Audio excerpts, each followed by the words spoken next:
Vale. A informação atual. Nossa entrevista do dia recebe com muito prazer nesta manhã de terça aqui em nossos estúdios. Ele que é jornalista, é um dos líderes comunitários em vários movimentos sociais aqui no nosso município e também é um dos nossos representantes na nossa Câmara Municipal de Vereadores. Converso com muito prazer nessa terça com Cláudio Eduardo de Souza, o popular Cláudio do Jornal, que vai nos falar não só do seu trabalho no nosso Parlamento Municipal, mas também de ações, né? Ações populares que estão sendo realizadas aí na nossa comunidade. Cláudio, muito bom dia, obrigado por ter atendido ao nosso convite, é sempre um prazer grande tê-lo aqui, viu? Bom dia, Cid, bom dia aos ouvintes da Vale. Prazer é todo meu, sempre vir aqui poder falar sobre a nossa cidade, sobre as nossas ações, expor os nossos trabalhos, as nossas opiniões. É sempre uma boa troca, ainda mais sabendo a audiência que a Vale tem aqui no nosso município, então tenho certeza que a mensagem sempre chega à nossa população.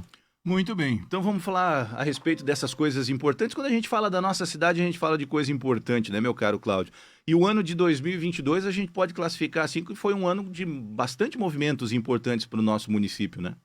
Sim, principalmente, Cid, por ser um ano de eleição estadual, é um ano de decisões, mas também é um ano que a gente tem certa cautela, né? Porque com essa transição de governo, principalmente o governo estadual, que acaba tendo um impacto muito direto aqui com relação a recursos, a obras prometidas, a obras planejadas. Então, é ainda mais importante a gente, que é do poder público, estar atento, planejar bem as ações, estabelecer as prioridades, porque uma vez que, no caso do governo do estado, não tivemos uma reeleição, é muito perigoso e é muito preocupante que obras que a população esteja esperando por terem sido anunciadas possam não acontecer, possam não sair do papel, né? E aí reinicia uma luta para que essas obras, a gente tente garantir esses recursos agora com um novo governo, mas existe sim essa preocupação em ano eleitoral, né, de saber quais os impactos que isso vai trazer para o nosso município e para ações e obras que a nossa comunidade estaria esperando ou até algumas que estão em andamento.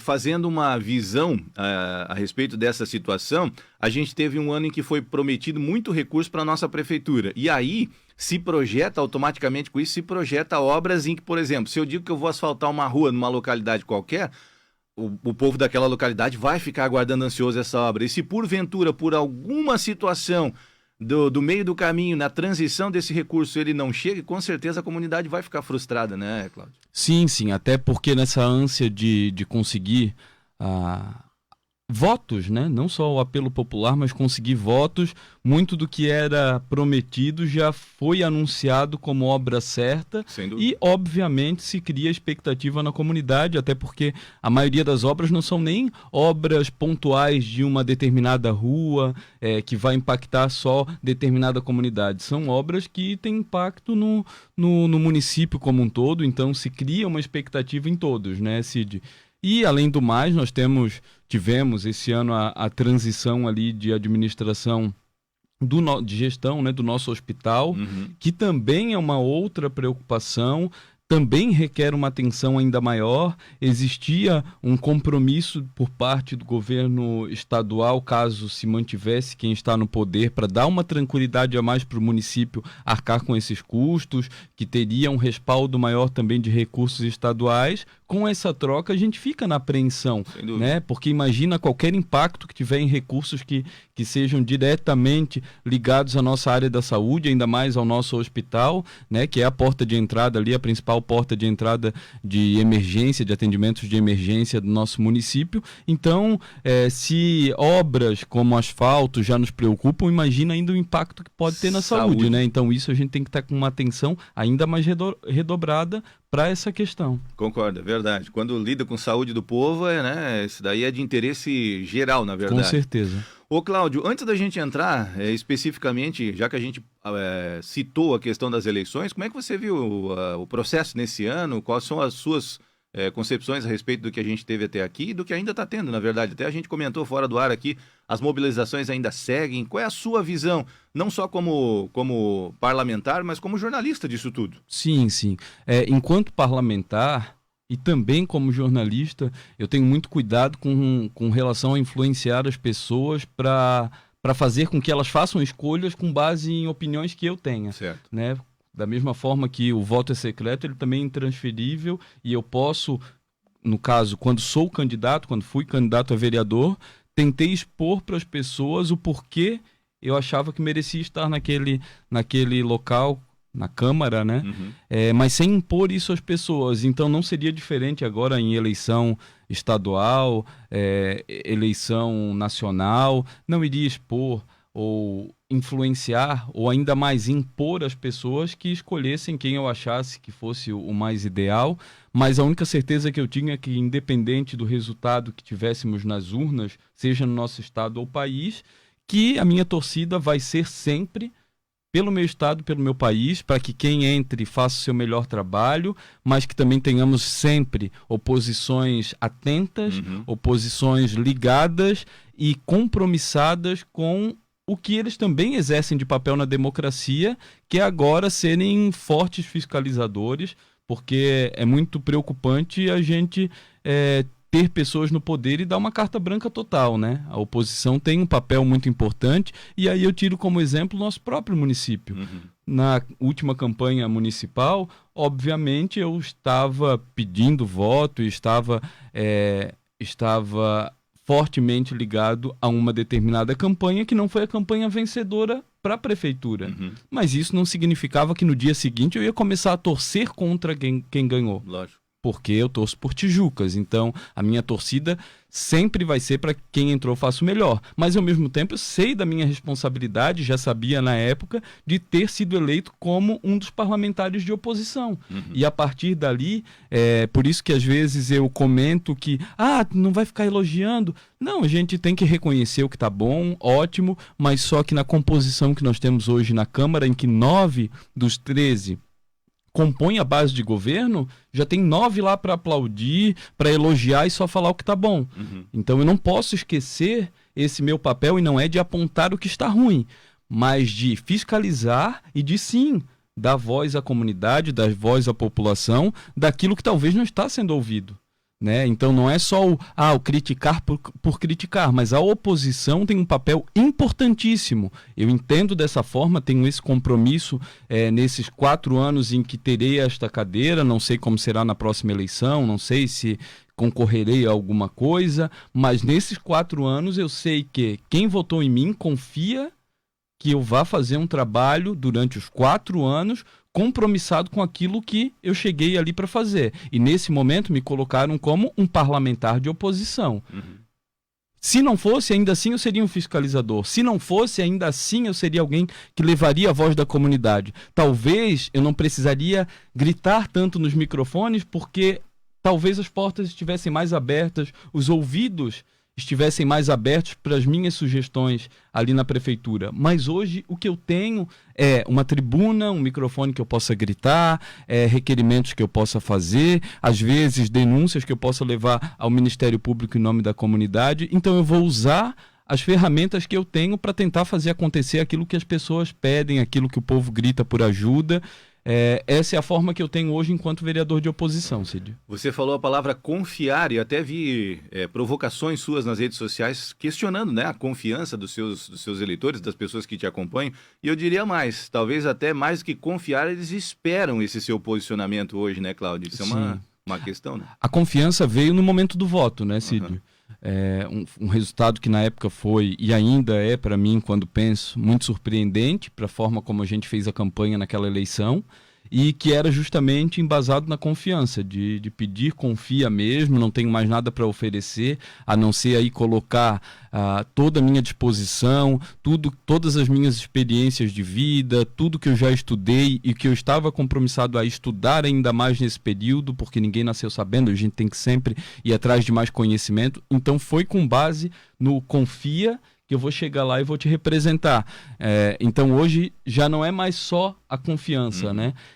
Como tu falou aí, as pessoas esperarem, porque se confiaram, agora elas esperam o resultado. Então, se as pessoas têm expectativa, podem ter certeza que todos os dias a pessoa que mais tem expectativa e que mais cobra de si próprio sou eu, sabe? Eu acho que seria para mim muito pavoroso se eu começasse a passar em lugares assim e as pessoas falassem, meu Deus, confiei em ti, votei em ti e hoje me arrependo. Certo. E não, o compromisso é lutar para que as pessoas, pelo menos nos 4 anos aí em que eu estiver ali naquela cadeira na Câmara, pensem, olha, aquele ali me representa, fui lá, escolhi votar nele e realmente valeu a pena ter votado. Se numa próxima eleição não quiserem mais votar, mas o meu compromisso é nesses 4 anos. Nos 4 anos essas pessoas vão dizer, escolhi bem o meu vereador ali em Tijucas. Aliás, só um pequeno lembrete, né? Essa é a real função do vereador, viu, gente? Dar voz à comunidade no parlamento. Muitas vezes a gente acha que a função do vereador é levar a gente em um hospital, é conseguir benefícios aí. Não é isso, tá? Prestem atenção. Ô Cláudio, você falou então da questão dos seus meios na Câmara, né? E se a gente fosse apontar então suas principais ações, seja na produção parlamentar do ano, ou seja nessas representações que você realizou, 2022 você apontaria o que para os seus eleitores? 2022 foi um início ali muito intenso, eu diria, focado na educação, porque saúde já foi uma das principais áreas que nós martelamos, lutamos, brigamos durante todo o ano de 2021 e que continuou em 2022, diga-se de passagem. Mas o início ali foi muito forte para questões ligadas à educação, inclusive usei aqui o microfone da Vale quando precisei apoiar algumas lutas, entre elas a luta pelos professores, pelo aumento do salário aqui dos professores, o reajuste dos profissionais da educação aqui do nosso município, que na época, enquanto ainda se debatia, se procurava justificativas para dizer o porquê não dariam 33,24%, eu fui ali, já ergui minha voz, já saí em defesa dos professores, lutei no que pude, orientei no que pude, e lógico, depois que muito se tentou não dar o reajuste, mas acabou sendo dado por conta de uma lei complementar que garantia esse reajuste aqui no município, várias vozes se ergueram para dizer, é isso aí, não falei que iam conseguir, mas eram vozes que só se erguem, e isso já é comum aqui no nosso município, depois que a coisa acontece. Antes da coisa acontecer, ninguém sequer atendia os professores, ninguém sequer demonstrava o seu compromisso com a causa, com a luta. Então acho que o primeiro grande movimento desse ano já foi voltado para a educação e para algo muito importante, que é a valorização dos profissionais, né? Porque é quem está lá dentro de sala de aula, quem está lá formando os futuros profissionais aqui do nosso município e merece sim reconhecimento. É muito importante ter sessões para poder valorizar, entregar placa de grandes profissionais, mas só que não é só placa, não é só aplauso, não é só reconhecimento, que coloca o pão, né, na mesa de ninguém, de trabalhador nenhum. Sim. E assim também com os professores. Não adianta só aplaudir, não adianta só dar parabéns no dia 15 de outubro, precisa valorizar. E valorização é também e principalmente financeira, né, que é onde cada um sustenta a sua família. Lógico que muitos fazem por amor, mas só que não. Amor, tudo bem, mas é uma profissão, não é um hobby, merecem ser valorizados. E ali foi a nossa primeira grande luta. E em seguida, ou até em simultâneo, né? Não foi nem em seguida, nós já estávamos também batalhando junto com mães aqui do município que estavam passando por dificuldades porque precisavam trabalhar e tinham sido canceladas todas as vagas de creche em período integral. E acredito que ali foi uma grande luta desse nosso início de ano. Junto com essas mães, e aí precisamos de Ministério Público, levamos essa denúncia até eles, reunimos muitas dessas mães, contatos, passamos a situação. Na época se usou uma portaria, leis, para poder justificar que não poderia mais ter a vaga em tempo integral, mas depois, então, nós fundamentando ali, buscando essas leis que eles falavam para as mães, né, que justificavam dizendo por que não teríamos as creches em período integral, conseguimos reverter essa situação, graças a Deus. Não foi numa quantidade ainda tão expressiva na época de vagas para período integral, mas ainda assim atendeu. Lembro que quando saiu o edital foram acho que 140 vagas, né, que seja mais de 100 ali, já foram mais de 100 mães de família. Sempre que eu falo mães, obviamente que podem ter crianças que são criadas só pelo pai, só pelos avós, mas eu falo normalmente de mães porque é quem sofre mais o impacto disso, né? Normalmente essa é a situação, a gente tendo os pés no chão aí, falando do como realmente acontece, normalmente é isso. Se não tem a vaga no tempo integral, se não tem com quem deixar aquela criança, quem vai ter que abrir mão da sua independência, quem vai ter que abrir mão do seu salário, abrir mão do seu emprego, é a mulher. É a mulher que vai ter que voltar para dentro de casa e ficar só em função da criança e abrindo mão então do seu emprego. E por isso nós travamos junto com elas essa luta, que foi uma batalha, não diria em vão, foi muito boa por conta dessas 100 e poucas famílias que conseguiram a vaga em período integral, porém sabemos que precisariam ser mais, né? Então é uma luta constante. Agora está iniciando o ano de novo, vamos acompanhar e caso, de novo, não sejam ofertadas as vagas em período integral, novamente vamos atuar da mesma forma, trazendo essas mães ali para junto de nós, para poder enumerar, para ver as situações, ver as justificativas tanto do poder público, mas principalmente delas, né? Da necessidade delas, e se for o caso, vamos então apelar para o Ministério Público, vamos à luta para garantir que essas crianças tenham as vagas e que essas mulheres possam trabalhar e garantir o sustento das suas famílias, porque a gente sabe que a situação não está fácil para ninguém, então ninguém está nessa posição de vou abrir mão de um emprego porque está tudo maravilhoso aqui em casa, né? É verdade.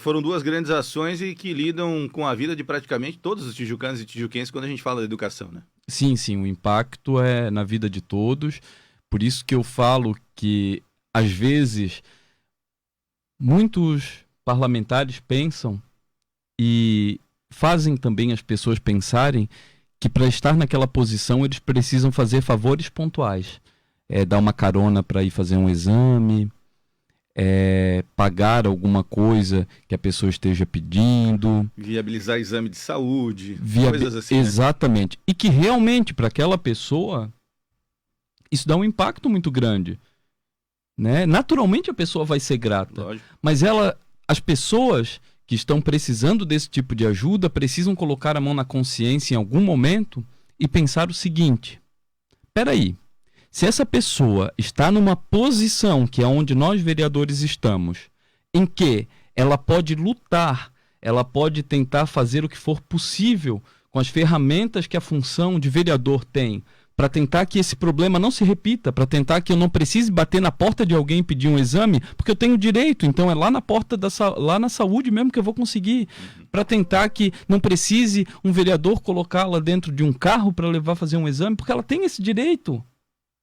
Então, se essa pessoa está querendo que você fique devendo um favor para ela, ao invés de estar ali nas ferramentas que tem para lutar para que ninguém precise de vereador para fazer favor, e sim consiga isso onde tem que conseguir, as coisas não vão melhorar nunca. Né? Assim é como as creches. Não seria muito mais fácil eu pegar uma pessoa dessas das creches e dizer, não, então deixa comigo, eu vou tentar conseguir a vaga para ti. E aí vou lá dentro da secretaria e falo, preciso da vaga para fulana. Não! A gente tem que lutar para que todas que precisem tenham já esse acesso e sequer saibam que eu lutei por isso. Porque eu tenho certeza que das 100 e poucas famílias que conseguiram na época ali, depois daquela luta, a vaga em período integral, talvez 15, 20 saibam que em algum momento eu lutei por isso. A maioria nem sabe. Com certeza. E eu não ia fazer aquilo que outros fariam, que é mandar uma cartinha. Oi, fulana, tudo bem? Deu certo a sua vaguinha na creche? Pois é, saiba que teve uma grande luta do vereador Cláudio do jornal. Não vou fazer porque eu acho canalice. Tu usar uma demanda daquilo que tu não está ajudando a lutar para poder melhorar, para fazer com que a pessoa se sinta grata por tu ajudá-la a ter aquilo que tu não está fazendo na tua função, que ela tem receba por direito. É verdade. Acaba sendo um grande desvio de função. Não é? Ô Cláudio, paralelamente a isso, antes mesmo de se tornar vereador, né, você já mobilizava a comunidade para a questão das chamadas correntes do bem, né? E aí sim, auxiliando também muita gente que tinha pendência por alguma situação, seja ela de alimentos, seja ela de material escolar. Como é que estão essas ações aí? Com certeza. As correntes do bem começaram, Cid, por conta do jornal. O jornal vai fazer 8 anos. E ali no jornal, assim como tu também sabe aqui pela Vale também, a gente acaba sendo sempre ouvidos para a comunidade, né? Então a gente vê muito as demandas das pessoas, sabe, das carências. E na época também possibilidade de mobilizações que eu sempre tive nas redes sociais. Na época era um pouco mais pelo Facebook, hoje em dia é mais pelo Instagram, mas ainda assim é uma forma de ter o contato com a população.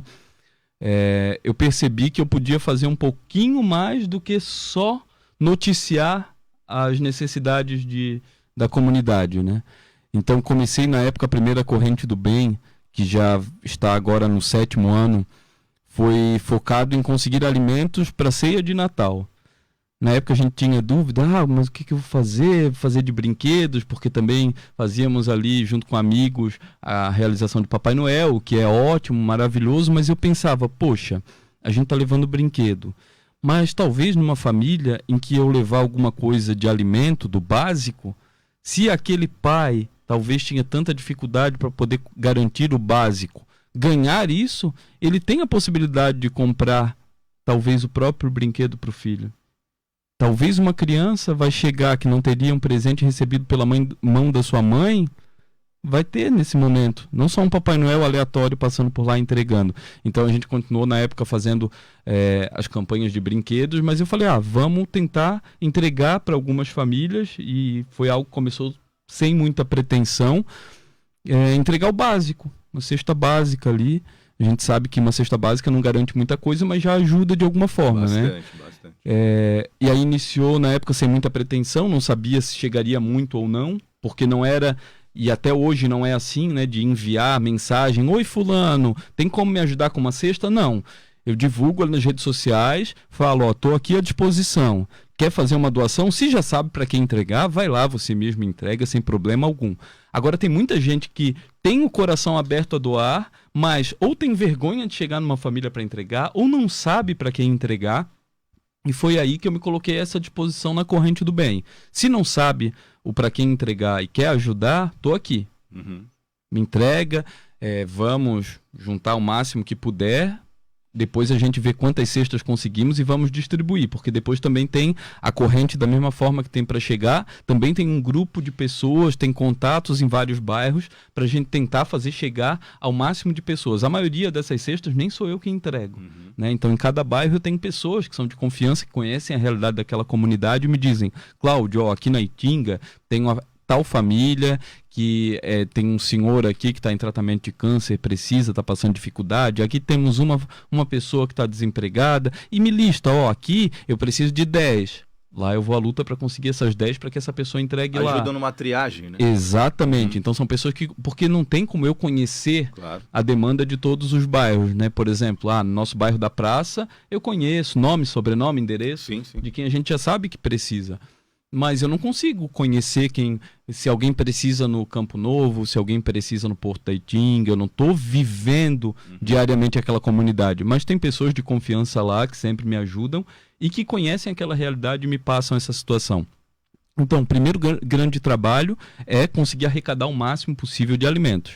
Porque a gente sabe que, independente do número que conseguir, vai ter famílias suficientes para receber, né? Tanto que teve vezes lá no início que nós arrecadávamos 80, 70, já teve vezes que foi, e ali iam ter 70 famílias para receber. Mas também quando a gente conseguiu passar para 100 e poucas, depois em 2020 para mais de 200, ano passado para mais de 250 cestas, ainda assim nós tivemos famílias para entregar as 250.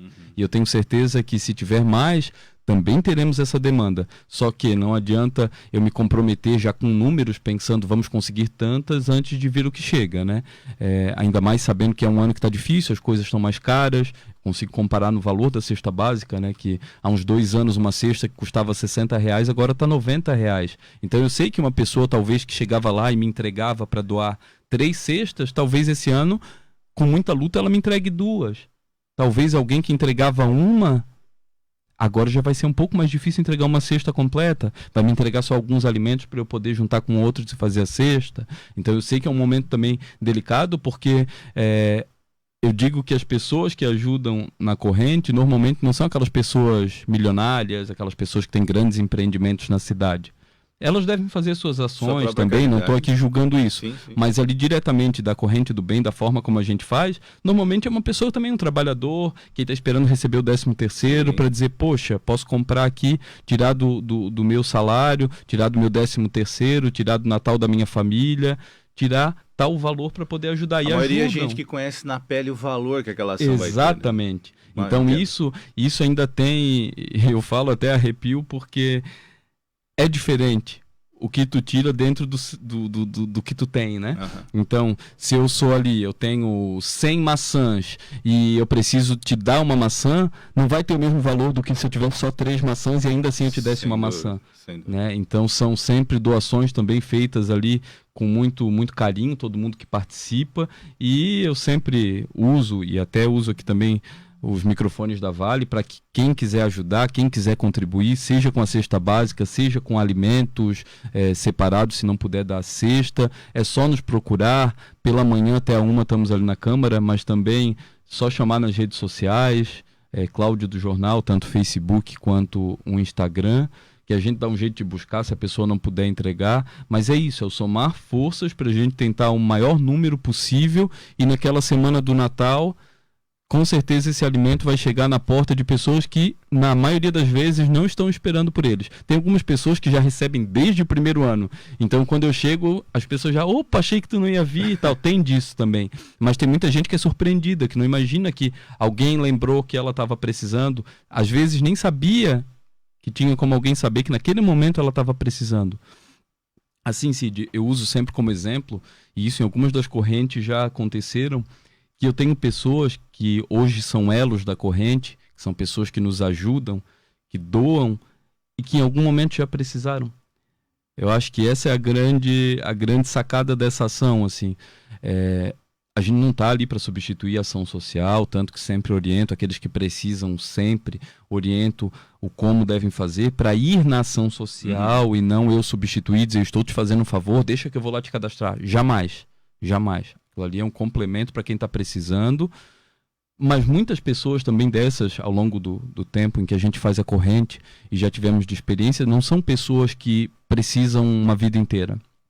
São pessoas que estão passando, às vezes, por um momento difícil naquele ano. Sem dúvida, sem dúvida. Que vieram trabalhar, pagam um aluguel, que em Tijucas o aluguel não é barato, que tem ali 2, às vezes 3 filhos, tem o seu emprego, não é ganhando muita coisa, mas consegue ali pagar as contas em dia, tem luz, tem água, tem gás, mas aí um deles perde o emprego.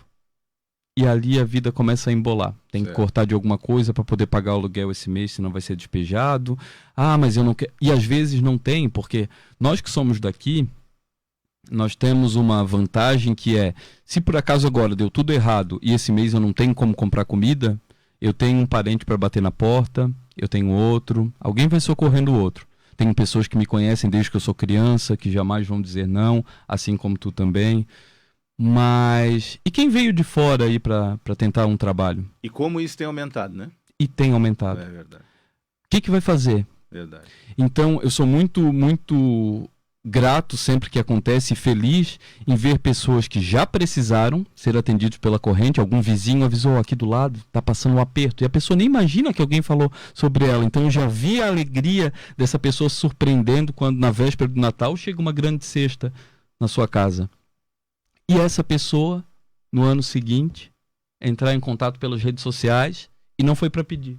É para dizer, esse ano eu quero começar a ajudar. Isso é fascinante, deve ser fascinante. E que continuam ajudando ao longo do tempo. Isso é muito fascinante, show de bola. Então isso não tem preço. Infelizmente, teríamos assunto aí para amanhã inteira, né? Mas eu quero te agradecer mais uma vez, viu, por estar aqui para a gente relatar isso. A proposta é falar de coisas boas. Quando a gente tem coisas boas para falar de forma espontânea, isso é muito bacana. Então, assim, ó, microfones da Vale sabe que sempre as ordens para o que puder contribuir nessa corrente aí, ok? Cid, obrigado, agradeço de coração. Deixa aí a sugestão, quem puder contribuir, seja com alimentos ou com a própria cesta básica, faça. Se puder ajudar com a nossa corrente, só nos procurar. Se quiser deixar aqui na Rádio Vale, nem combinei com o Cid aí, mas se a Vale já tiver para quem destinar, eles destinam, senão eles também mandam para nossa corrente. Eu busco aqui.